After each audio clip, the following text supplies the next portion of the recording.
Hello दोस्तों, नमस्कार। स्वागत है आपका आज की इस वीडियो में। आज की इस वीडियो में बताने वाले क्लास 10वां की प्रश्नवाली 3.5 क्वेश्चन नंबर 1 का, यानी कि क्वेश्चन नंबर 1 का पॉइंट तीसरा। ठीक है, तो क्वेश्चन नंबर 1 में कराया निम्न रैखिक समीकरणों के युग्मों में से किसी का एक अद्वितीय हल, किसी का कोई हल नहीं है, या किसके अपरिति रूप से अनेक हल है, या अद्वितीय हल है की स्थिति में उसे ब्रजगुणा विधि से ज्ञात कीजिए। ठीक है, तो यहाँ पर तीसरा पॉइंट दिया है 3x - 5y बराबर 20 और 6x - 10y बराबर 40। ठीक है, तो चलिए इसको हल करते हैं। चलिए, तो क्वेश्चन नंबर 1 का पॉइंट तीसरा यहाँ पर नोट कर दिए। ठीक है, इसको हम लिखेंगे, दिया गया समीकरण का तुलना रैखिक समीकरण का व्यापक रूप से करने पर। ठीक है, अब यहाँ पर लिखेंगे व्यापक रूप का, तो ax plus by plus c बराबर 0।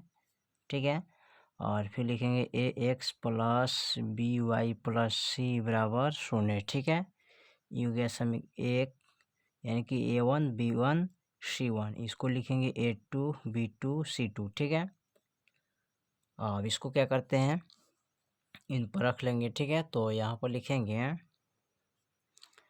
यहाँ पर इसको समीकरण में तोड़ेंगे, जो कि 3x - 5y बराबर 20 है, तो बराबर का इधर लाएंगे इसको। ठीक है, क्योंकि प्लस में है, c बराबर 0, तो इसको भी उल्लेखन करना है, तो यहाँ लिखेंगे 3x - 5y। देखिए बराबर में 20 है, तो इधर लाएंगे तो माइनस का 20 बराबर 0। ठीक है, ये हो जाएगा समीकरण 1। ठीक है, इसको भी रख सकते हैं समीकरण 1, समीकरण 2। ठीक है, और समीकरण 1 का मान समीकरण 1 में रखेंगे, समीकरण 2 का मान समीकरण 2 में रखेंगे। ठीक है, यहाँ पर लिखेंगे 6x माइनस के 10y माइनस के 40 बराबर, यानी कि बराबर का इधर लाएंगे तो माइनस में आएगा। ठीक है, तो माइनस के 40 बराबर 0 समीकरण 2 हो जाएगा। ठीक है, चलिए उसके बाद क्या करते हैं, इसको लिखेंगे a1 बराबर, यानी a1 बराबर कितना है 3, तो 3 रखेंगे।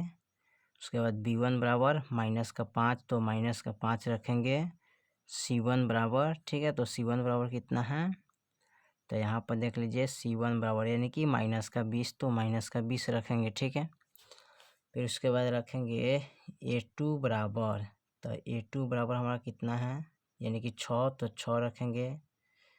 b2 बराबर यानी कि माइनस का 10 है, तो माइनस 10 रखेंगे। ठीक है, उसके बाद रखेंगे यहाँ पर c2 बराबर, तो c2 बराबर यानी कि माइनस का 40 है, तो माइनस का 40 रखेंगे। ठीक है, चलिए यहाँ पर माइनस का 40 रख दिए। उसके बाद क्या करते हैं, इसको अनुपात में लिखते हैं, यानी कि a1 बटा a2, यानी कि a1 का मान 3 है, a2 का मान 6 है, तो यहाँ पर लिखेंगे 3/6।